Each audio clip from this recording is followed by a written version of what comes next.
Hi friends. இப்போ வந்து நம்ம ஒரு மேட்ச் ப்ரிவியூல வந்திருக்கோம். என்ன மேட்ச்னு பார்த்தீங்கன்னா, எஸ்ஆர்எச் விசஸ் டிசி ஹைதராபாத்ல நடக்குது. சொல்லுங்க, ஏதாவது சேஞ்சஸ் பண்ணுவாங்களா? என்ன எதிர்பார்க்குறீங்க மேட்ச்ல இருந்து? எஸ்ஆர்எச் சைட்ல எக்ஸ்பெக்டட் சேஞ்ச் ஒன்று இருக்கு. போன மேட்ச் இல்லையா லிவிங்ஸ்டன் எதுக்கு ஆடினாங்கன்னு தெரியல. இம்பாக்ட் சப்பா ஸோ அவர் கண்டிப்பா ஆட மாட்டாங்க.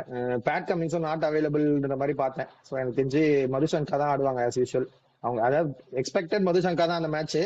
ஆனா ஏதோ சுச்சுவேஷன் சொல்லிட்டு லிவிங்ஸ்டன் இறக்கி விட்டாங்க. ஸோ அந்த சேஞ்ச் இருக்கும் எனக்கு தெரிஞ்சு. டிசி சைட்ல எதுவும் அர்ஷ்தூப் இருக்காது. ஏன்னா ஏன் வின் உட்கார வைக்கிறாங்கன்னு காம்பினேஷன். தெரியல. இல்ல அர்ஷ்தூப் ஏன் உட்கார வைக்கிறாங்கன்னு தெரியல. மேபி அவங்க லெஃப்ட் ஆர்ம் ஸ்பின்னர்னால ஏதாவது பார்த்துருப்பாங்கன்னு நினைக்கிறேன். இல்ல நாளைக்கு அர்ஷ்தூப் ஆடுறதுக்கு வாய்ப்பு இருக்குன்னு நினைக்கிறேன். பவர் பிளேல கூட அதான் போடுவாரு. லிவிங்ஸ்டன் பிளேஸ்ல யாராவது ஒருத்தர் ஆடுவாங்க. நிஷங்கா கேஎல் ராகுல் தானே ஓபனர்ஸ். பிளஸ் கருண் நாயர் ஒன் டவுன்ல ஒருவேளை அவர் ஆடினா டாப் 3 ரைட் தான். இல்ல போன மேட்ச் கருணாயர் எதுக்கு ஆடினாங்கன்னே தெரியல. அது ஒரு என்ன மூணு தெரியல. சின்ன சாமியில ஆடுறோன்றதுனால கருணாயர் எடுத்துட்டு வந்தாங்களா என்னன்னு தெரியல.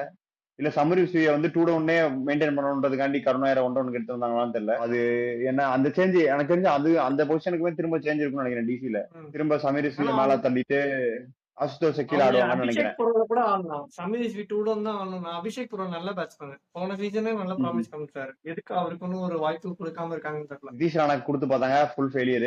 சோ இப்ப அடுத்து கருணாயருக்கு ஒரு ரெண்டு மூணு மேட்ச் ரன் கொடுக்குறாங்களா இல்ல ஒரே மேட்ச்ல கர்வ் பண்றாங்களான்னு தெரியல. பார்ப்போம் அது என்ன பண்றாங்கன்னு நாளைக்கு அந்த டீம்ல வந்ததான் தெரியும். எனக்கு தெரியும் மத்தபடி எந்த சேஞ்சும் இருக்காது. விப்ராஜ் நிகாம் ஆடுவாங்களான்னு தெரியல.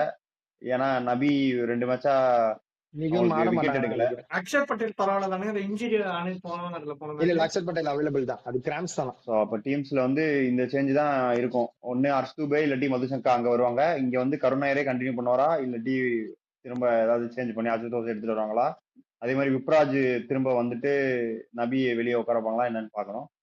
ஸோ அதுதான் பெரிய சேஞ்சஸ் இருக்கும். மற்றபடி இது வரைக்கும் எஸ்ஆர்எச் வந்து எல்லா மேட்சும் ஃபர்ஸ்ட் பேட்டிங் தான் பிடிச்சிருக்காங்க. அதை பத்தி என்ன நினைக்கிறீங்க? நாளைக்கு சேஸ் பண்ணுவாங்களா? ஒரு மேட்சா ஜெயிப்பாங்களா? இல்ல அவங்களுக்கு பேட்டிங் ஃபர்ஸ்டே லைக் நல்ல சாய்ஸ் தான் அவங்களுக்கு. ஏன்னா பேட்டிங் ஃபர்ஸ்ட்ல தான் அவங்களோட டாப் 3 ப்ரெஷர் இல்லாம ஆடுவாங்க. ஸோ சேசினா இப்ப டாப் ஒரு விக்கெட் போனா கூட மத்த 2 பேர் ப்ரெஷர் ஆக வாய்ப்பு இருக்கு. அவங்க பேட்டிங் ஃபர்ஸ்டே எடுத்துட்டு போறது லைக் அவங்க டாஸ் லூஸ் பண்ணாலும் டிசி பவுலிங் தான் எடுப்பாங்க. ஆனா இவங்க டாஸ் ஜெயிச்சாதான் கிஷான் வந்து பவுலிங் ஃபர்ஸ்ட் சொல்லிடுவாரும். டியூ இருக்கு சார் பவுலிங் ஃபர்ஸ்ட் போறேன் அப்படின்னு. அவங்களுமே வந்து டாப் 3 அப்புறம் கிளாசன் அவ்வளவுதான். சோ கீழே வந்து நிதிஷ் ரெட்டி ஒரு 2 மேட்ச் ஆடினாரு. மத்தபடி வந்து அவங்களுக்கு யாரும் அனிகேத் வர்மா இந்த சீசன் இன்னும் கிளிக் ஆகல. சலீல் அரோராவும் இந்த சீசன் இன்னும் கிளிக் ஆகல. அவங்களுக்கு அந்த மாதிரி லோவர் மிடில் ஆர்டரும் கொஞ்சம் கஷ்டப்பட்டு தான் இருக்காங்க. மேல சீக்கிரம் விக்கெட் வந்துச்சுன்னா கஷ்டப்படுறாங்க. ஆனா யாராவது ஒருத்தர் அடிச்சிடுறாங்க. அதுவும் ஓப்பனர்ஸ் 2 பேர் அவுட் ஆனா ஈஷான் கிஷன் அடிச்சிடறாரு எல்லா மேட்சும். ஒரு மேட்ச் ஈஷான் கிஷன் அவுட் ஆனாருன்னா ஹெட் அடிச்சாரு. சோ அந்த மாதிரி எல்லாரும் அடிச்சிடறாங்க. கிளாசன் எல்லா மேட்சும் அடிக்கிறாரு. சோ அதனால அவங்க போர்டுல ரன் போட்டுடுறாங்க.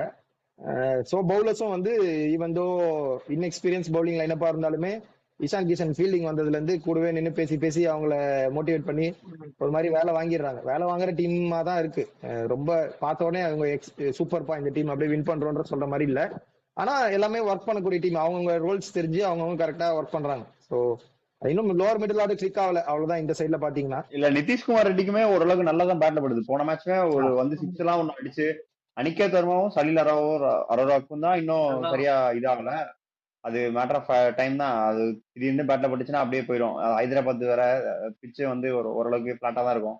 அது என்னைக்கு வேணா படும். அது சொல்றது இல்ல. நிதிஷ் ரெட்டி பரவாயில்ல. லைக் அவர் 15-20 ரன்ஸ் வந்து ஸ்டெபிலைசேஷன் கொடுத்துறாரு லைக் கிளாசனுக்கு அது போதும். Run between the wickets rotate பண்ணணும். அது நிதிஷ் ரெட்டி நல்லா பண்ணிடுறாரு. இப்போதைக்கு அது ஒரு நிதிஷ் ரெட்டி பெரிய கன்சர்னா இருக்க மாட்டாரு.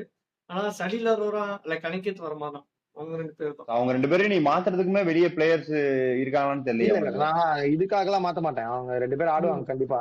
அவங்க பிக் ஹிட்டர்ஸ் தான். அவங்களுக்கு கேப்பபிலிட்டி இருக்கு. பட் ஆடுவாங்க. ஒரு மேட்ச் வருவாங்க. அவங்க திருப்பி அவங்களும் ஃபார்முக்கு வருவாங்க. அந்த மாதிரி தான். சோ மத்தவங்க பண்றதுனால அவங்க பெருசா தெரியல.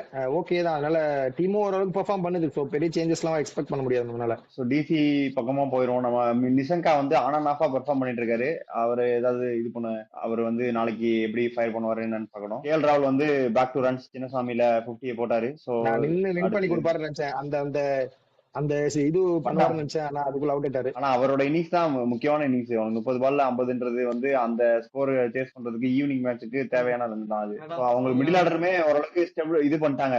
Lower middle order Tristan Stubbs, David Miller, Axar Patel அவங்களுக்கு ஃபுல்லா எல்லாம் பேட்ல படுது. இப்ப சம்மர் ரிஸ்பி முதல் 2 மேட்ச் அடிச்சதுக்கு அப்புறம் அடுத்து ஒரு 3 மேட்சா சைலண்டா இருக்காரு. அதுதான் கொஞ்சம் அவங்க பாக்கணும். எனக்கு தெரிஞ்சு அவங்க இம்பாக்ட் சப்பா யூஸ் பண்ணிட்டு இருக்க வரைக்கும் நல்லா தான் போயிட்டு இருந்துச்சு. அவங்க என்னைக்கு 11ல போட்டு ஆரம்பிச்சாங்களோ அன்னைக்கு தான் பிரச்சனை ஆரம்பிச்சிருச்சு. அவர் 2 மேட்ச் அடிக்கவே அப்ப இவர் லெவல்ல போட்டு போ அப்படின்னு நினைச்சாங்க. அது பரவாயில்ல. எனக்கு தெரிஞ்சு யாரும் சமீர் ரிஸ்வி கிட்ட இருந்து அந்த மாதிரி இன்னிங்ஸ் எதிர்பார்த்திருக்க மாட்டாங்க முன்னாடி. சோ எனக்கு தெரிஞ்சு அவரோட வேலையை அவர் பார்த்துட்டாரு. இன்னும் ஒரு இன்னிங்ஸ் அந்த மாதிரி இண்டிவிஜுவலா இன்னிங்ஸ் விச் வின்ஸ் தி டீம்னா அது நல்ல மூவ் தான். பட் அவங்க ரொம்ப அதையும் நம்ப கூடாது. கொஞ்சம் அப்படி இப்படி போட்டானோ கருண் நாயர் நீங்க சொன்ன மாதிரி போன மேட்ச் ஏன் ஆனாங்கன்னு தெரியல. அது கரெக்ட் டிசிஷன் இல்ல. நீங்க சமீர் ரிஸ்வியும் கருண் நாயரும் ஒரே டைம்ல ஆட வைக்கணும்னு அவசியம் கிடையாது. அது மட்டும் அந்த மாதிரி சின்ன சின்ன சேஞ்சஸ் அது ஆடி இருக்கலாம். நீங்க ஏர்லியா விக்கெட் வந்துச்சுன்னா என்ன உங்களுக்கு சமீர் ரிஸ்வி அதை பண்ண மாட்டாரா, இல்லைன்னா உங்களுக்கு வேற யாருமே இல்லையா என்ன? அது அது நீங்க கரெக்டா பாத்துருக்கலாம். அக்ஷர் பட்டேல் கூட மேல வந்து ஆடலாம், அதெல்லாம் ஒரு பெரிய இஷ்யூ கிடையாது. அவங்க எனக்கு தெரிஞ்சு யோசிப்பாங்க அது. இல்ல என்ன கேட்டா ட்ரிஸ்டன் சப்ஸ ஒன் டவுன் ஆட வச்சு சமீர் ரிஸ்வி நீங்க 2 டவுன் தான் ஆடியா ஆகணும்னா ட்ரிஸ்டன் சப்ஸ ஒன் டவுன்ல ஆட விட்டு திரும்ப அந்த லைனை அப்படியே கொண்டு போய் அசுதோஷ் ஆட வைக்கலாம். என்ன கேட்டா அப்படி சொல்லுவேன். ஏன்னா ட்ரிஸ்டன் சப்ஸ் ஆடக்கூடிய ஆள் தான். அதுவும் இல்லாம உங்க போன சீசன் நீங்க பினிஷர் இல்லாம கஷ்டப்பட்டீங்க. இந்த வாட்டி தான் வேர்ல்ட் கிளாஸ் பினிஷர் வச்சிருக்கீங்க மில்லர் கிட்ட. அப்புறம் என்ன, எதுக்கு நீங்க அவ்வளவு யோசிக்கணும்னு தெரியல அந்த டிசிஷன் எடுக்கிறதுக்கு. சோ நீங்க அந்த மாதிரி மூவ்ஸ் பண்ணலாம் இந்த டைம்ல.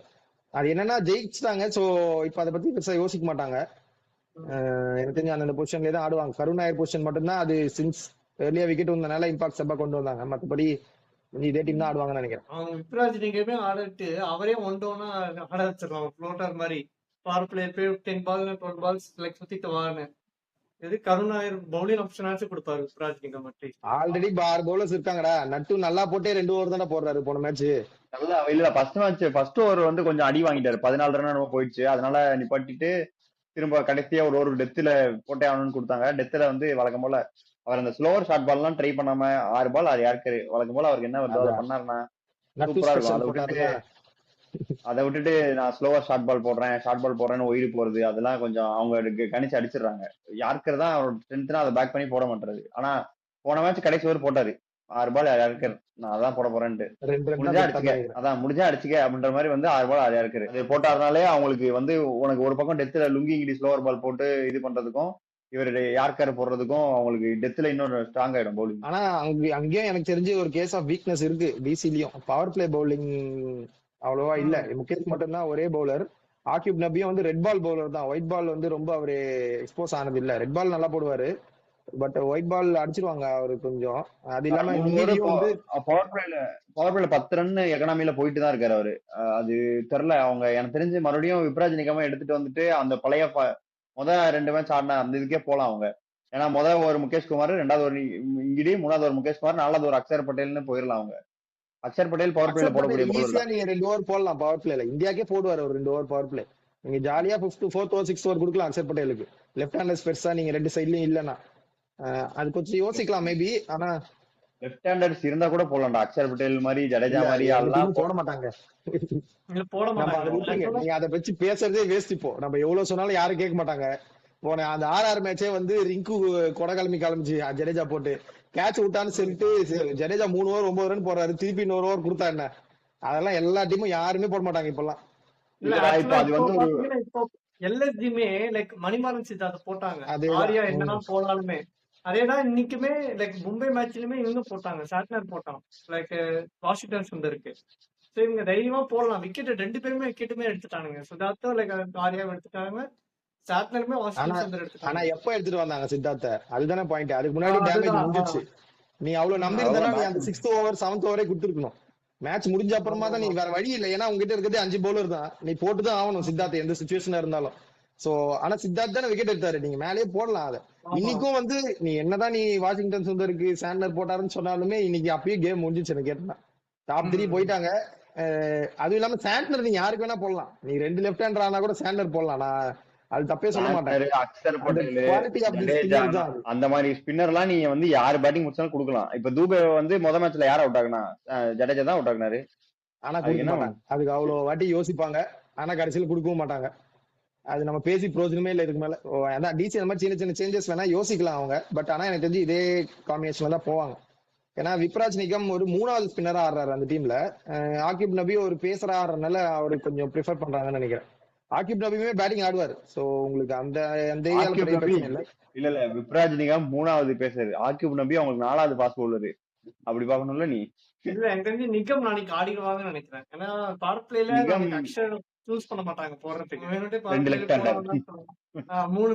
ஹேண்டர் வச்சுக்கோ. Top 3 left hander. Axar Patel நாளைக்கு போட மாட்டாரு. அக்ஷர் பட்டேல் நாளைக்கு அவரோட ஸ்பெல்லே முடிக்க மாட்டாரு. 2 ஓவர்ஸ் நாளைக்கு அவர் போட்டிருந்தாலே பெருசுதான். ஆனா அதேதான் ஆனா உனக்கு குல்தீப். மேட்ச் அப் சொல்லவா? அக்ஷர் பட்டேல் வர்சஸ் அபிஷேக் சர்மா வந்து அக்ஷர் பட்டேல் அப்பரன் 3 வாட்டி அவுட் பண்ணிருக்காரு. Strike rate is 120. Match ups பார்த்தா போடலாம், ஆனா போட மேட்சப் மாட்டாங்க. மேட்சப்ஸ் இல்ல மேட்சப்ஸ் பார்த்துட்டு வந்து சில டீம் யூஸ் பண்ணதான் செய்யறாங்க அதுவும் அந்த இல்லாம மாதிரி. அவர்தான் கேப்டனே. நானே போடுறேன்னு பால் வாங்கி வருவாரு. எனக்கு தெரிஞ்சு அவர் போட சான்ஸ் நிறைய இருக்கு. மத்தவங்க எல்லாம் கொடுத்து அதை வெயிட் பண்ணணும், இது நானே போடுறேன்ற மாதிரி வருவாரு. சோ அது மேட்ச் அப் இருக்கு. டெல்லி வந்து நிறைய மேட்சப்ஸ் வச்சு போறாங்கடா. அந்த நீ ஹேமம் நீ பாத்தீங்கன்னா திடீர்னு ஓடி வந்து நீ போகாத அந்த மாதிரி மேட்சப் வச்சு நிறைய முடிவு எடுக்கிறாங்க. சோ அதனால நாளைக்கு ஃபர்ஸ்ட் ஓவரே அக்ஷர் பட்டேல் கையில பால் இருந்தாலும் பிரச்சனை இது யோசிக்கிறதுக்கு இல்ல. ஏன்னா ஹெட்டுக்குமே நீ செட்டில் ஆகிறதுக்கு முன்னாடி ஸ்பின் போட்டனா கஷ்டப்படுவாரு ஹெட். எனக்கு தெரிஞ்சு முதல் ஓவரே அக்ஷர் பட்டேல் கஷ்டப்பட்டு. அதுதான் நீ இல்ல எந்த ஸ்பின்னர் போட்டாலும் கஷ்டப்படுவாரு அவரு. அது செட்டில் ஆகிறதுக்கு முன்னாடி சொல்றேன். இப்ப நீ புதுசா வந்த உடனே ஸ்பின்னர் வந்தா. ஆனா வந்து எனக்கு நாளைக்கு பார்க்க வேண்டிய, அதாவது இவங்க சைடு நானும் இவங்க சைடு நானுன்றத தாண்டி எனக்கு ரொம்ப இன்ட்ரெஸ்டிங்கா பார்க்க வேண்டிய கான்டெஸ்ட் ஒன்னு இருக்கு. Kuldeep Yadav versus Heinrich Klaasen. அது வந்து காலகாலமா நடக்கிற ஒரு contest. Heinrich Klaasen as upper hand, but இருந்தாலுமே குல்தீப்புமே நிறைய வாட்டி டிசீவ் பண்ணிருக்காரு கிளாசனை. சோ அந்த கான்டெஸ்ட் நல்லா இருக்கும் நாளைக்கு. ஆனா இப்ப வந்து இருக்கிற ஃபார்ம் படி பார்த்தா ஹென்ரி கிளாசன் ஈஸியா மேனேஜ் பண்ணிட்டு போயிட்டே இருப்பாரு. அவர் வந்து இன்டர்நேஷனல் கிரிக்கெட் ஆடாத ஆள் மாதிரி ஆடிட்டு இருக்காரு. அவர் வாட்டு வந்து ஆரஞ்சு கலர் ட்ரெஸ் போட்டிருக்கேன், ஆரஞ்சு கலர் தொப்பி இருந்தா நல்லா இருக்கும்ன்ற மாதிரி டூடவுன்ல வந்து இறங்கிட்டு வாங்கி தலையில வச்சு போய் சுத்திட்டு இருக்காரு இப்போ. இம்ப்ரெசிவ் பாயிண்ட் என்னன்னா, அவர் வர சிச்சுவேஷன் எல்லாமே அவங்க டீம் வந்து ஃபேசிங் த வால் தான். நீங்க கஷ்டப்படுற சிச்சுவேஷன்ல தான் அவர் வந்திருக்காரு எல்லா வாட்டியுமே. சோ அந்த ஸ்டேஜ்ல இருந்து அவர் டீமை ஒரு குட் ஸ்கோர் கொண்டு போறது வந்து, அதுவும் கொண்டு போய் நல்ல ஸ்ட்ரைக் ரேட்லயுமே கொண்டு போறாரு. நீங்க இப்ப குட் ஸ்கோர் கொண்டு போறதுன்னா கொஞ்ச நேரம் ரொட்டேட் பண்ணி ஆடிப்போம், அப்புறம் அட்டாக் பண்ணுவோம்லாம் இல்ல. லூஸ் பால் கிடைச்சா அட்டாக் பண்ணுவோம், அவ்வளவுதான். விக்கெட் வந்தா பரவாயில்லன்ற மாதிரி தான் ஆடுறாரு. அப்பயும் நல்ல ஸ்கோர் எல்லா மேட்சுமே ஸ்கோர் பண்ணி அவங்க டீமுக்கு ஒரு குட் ஸ்கோர் போடுறாரு போர்ட்ல. சோ அதுதான் ரொம்ப இம்ப்ரெசிவா இருக்கு.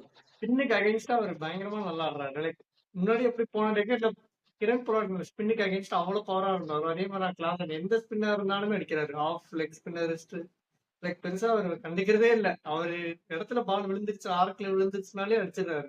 Deep mid விக்கெட்ல சுருகிடுறாரு. அப்படி நீ ஆளு பின்னாடி வச்சிருக்க, ஆளு பின்னாடி வைக்கல, அதெல்லாம் யோசிக்கிறதே இல்ல.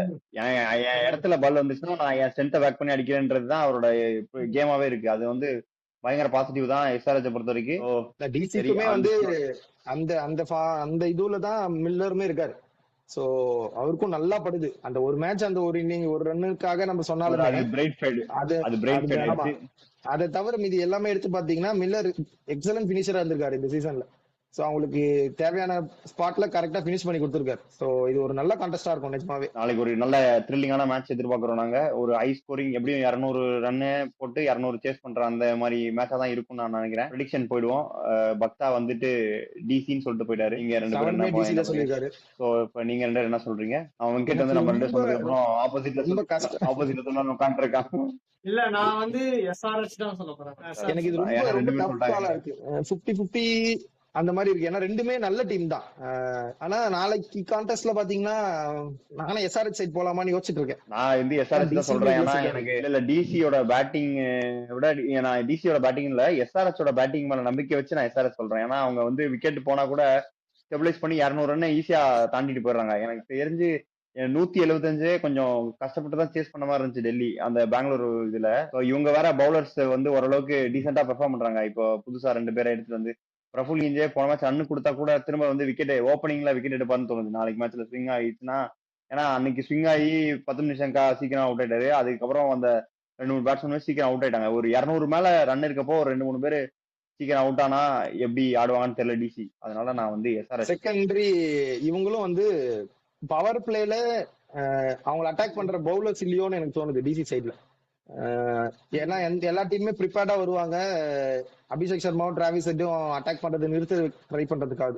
அந்த மாதிரி பவுலர்ஸ் இல்லையோ எனக்கு அப்படி தோணுது, ஏன்னு தெரியல. அதனால எனக்கும் கொஞ்சம் எஸ்ஆர்எச் செஞ்சு கொடுக்கணும்னு தான் தோணுது. சோ அப்ப நீங்க நம்ம 3 பேர் எஸ்ஆர்எச், அவங்க 2 பேரும் டிசின்னு போயிருக்காங்க. சோ நாளைக்கு மேட்ச் முடிஞ்ச உடனே மேட்ச் ரிவ்யூல உங்களை சந்திக்கிறோம். அதுவரை உங்களிடம் விடுவது உங்கள் உல்ஃப்ஸ். பாய் பாய் பாய். ஊர் சுத்தி பயவல நினைச்சியா? நாங்கெல்லாம் வயிறு நிறைய சாப்பிடணும், வஞ்சனம் இல்லாம உழைக்கணும். ஆஹா, அருமையான பாலிசி. Keep it